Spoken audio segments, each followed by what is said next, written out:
let's assume you're in a room right now with an Hmm. atheist, all right, and you have to convince this guy that God exists, Hmm. and you have anywhere from 2 to 5 minutes, all right. So, what would you say? Go. Well, there's. I'm not honestly. I'm not in the conversion business. I just tell people what I believe, what I think, how I Hmm. got there, and if they see it the way I do, fine. If they don't see it the way I do, I ask them to show me. Why not? Now, I also have to tell you, I don't believe in atheism. I don't believe atheists exist. I don't believe Hmm. there's actually any atheists. I believe that all human beings, in their heart of hearts, they believe in one God. I believe you're born with the fitra, and you cannot escape it. Okay, so this is my position, and I believe it's the Islamic position to be completely honest. After studying Ghazali and various philosophers from Islam, I really believe that this is the heart of Islam. Islam is a natural religion and also a revealed religion.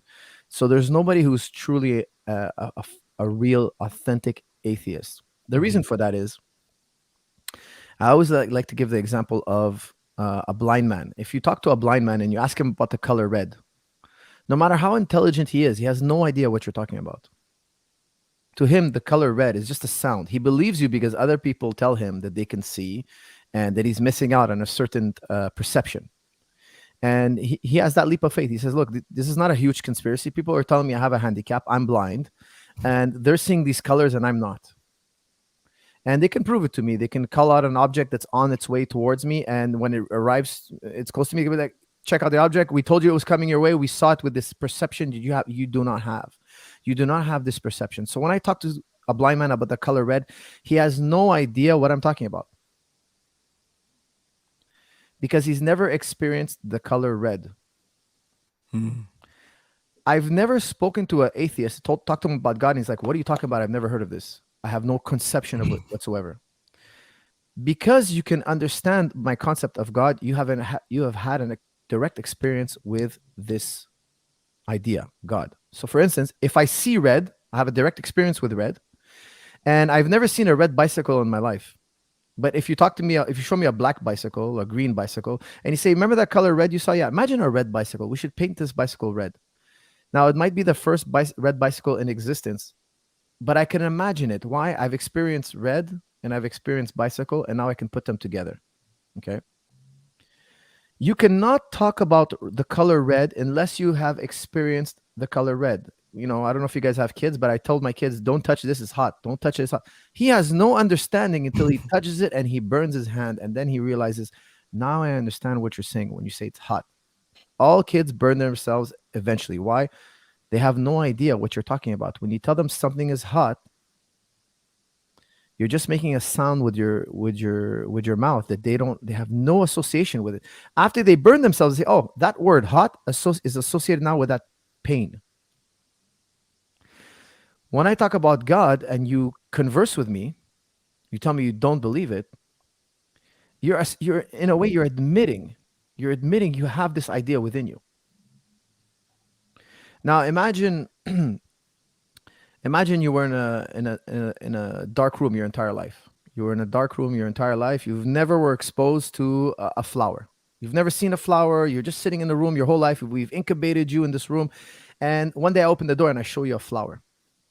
Now you have the idea of flower in your mind. Now, guys, I'm drawing on many philosophers over the years. I'm kind of like putting it in a nutshell. Okay. Now that you've seen flower for the first time, we can talk about flowers.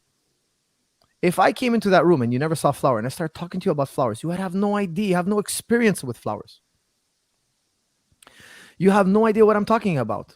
Unless you have some sort of experience that's similar to flowers, I can't even describe you what a flower is. You won't not understand.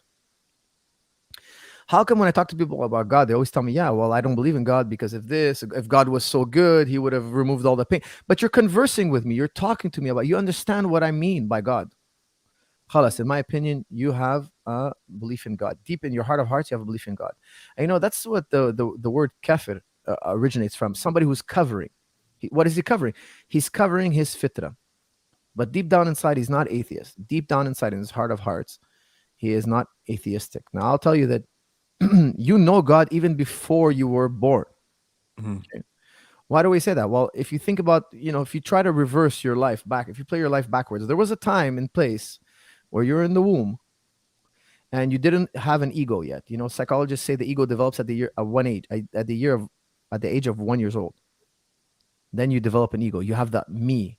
There's the world and there's me. Before that, you have no duality. You feel that there's just existence. You don't have an idea of who I am. There's no Firas Zahabi. I've had nobody told me my name. I don't know that I'm separate from the world. I have no such experience. I'm in the womb. I have no experience with the dunya, the outside world. I haven't tasted honey yet. I haven't felt cold or warm. I don't know the difference. I haven't had any real experience. Now, this is very, very early on in existence. In that time, all you know is this oneness of existence. You have this oneness. There's no competing data. Hmm. There's no dunya and there's no me. There's no me. There's no separation. Let's say it's just this experience of oneness. And Islam, in my opinion, is to go back. And if you reach the highest levels of Islam, it's to go back to that one level. And that one level, that one experience, is it's best expressed by the words La ilaha illallah. When you see everything as metaphor and only Allah is objectively true, we can talk about that also later.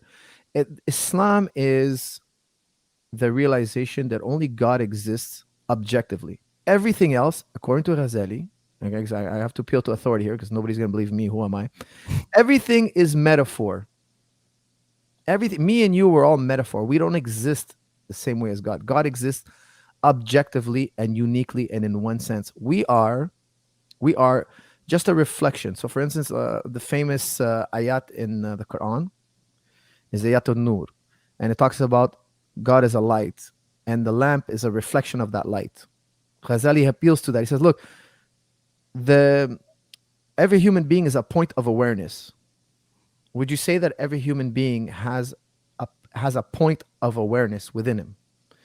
This point of awareness within you, it's not part of the dunya. We call it consciousness. We call it, the soul. We call it, there's something within us that we all experience that we don't observe in the dunya. You don't see it. A lot of times, some philosophers refer to it as the beetle in the box. Okay, so I'll give you a quick example, then I'll let you guys jump in, okay? When you saw a dog for the first time, somebody pointed at that dog and said, that's a dog. We made the sound dog. We pointed at it. Now you associate that sound with that animal. If I show you enough dogs, you're like, hey, every time he says dog, I see a four-legged, fuzzy creature with teeth and eyes, and there's various sorts of dogs.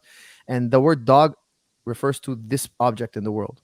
And you do that for every object. If I show you an orange, okay, I show you multiple oranges. When I make that sound orange, you associate it with the citrus, orange, delicious, sweet fruit. And you learn every object like this. However, when we talk about the soul or the consciousness, we're never pointing in the dunya. We're saying, look within you. There's this thing that I cannot, even if I opened your brain and I opened up your brain, I looked inside, I wouldn't see it. This thing escapes the dunya. It's the light, if you want to call it, or the heart, as Ghazali says. But Ghazali says, not the lump of flesh in your chest. He's not talking about that. That one thing within you that when I talk about it, you know what I'm talking about. But I've never pointed to it. Nobody's ever cut the brain open, found where it is, took it, held it in his hand. It's only known directly, taste. Now, this is a reflection of Allah's existence. We are a reflection of Allah's existence. We're shadows, and Allah, He exists objectively. Now, we got to talk about what is subjective and what is objective. There is nothing, I challenge anybody to bring me something in the dunya that is 100% perfectly objective. They will never be able to. Philosophers, we can punch a hole. We'll always find some level of subjectivity, except with one thing. Except with one thing. That's why I can't, when you tell me, oh, this guy's an atheist, he's not an atheist. In my opinion, he's not an atheist. He's not. There's no atheist in the world. There's no atheist. There's no human being who hasn't known the fitrah. So I would say, okay, maybe he's a kafir. He's covering it. He's in denial. But I don't believe he's truly atheist. I agree, bro. That's why they're known as disbelievers and not unbelievers. So, you see, the Quran doesn't really talk about atheism.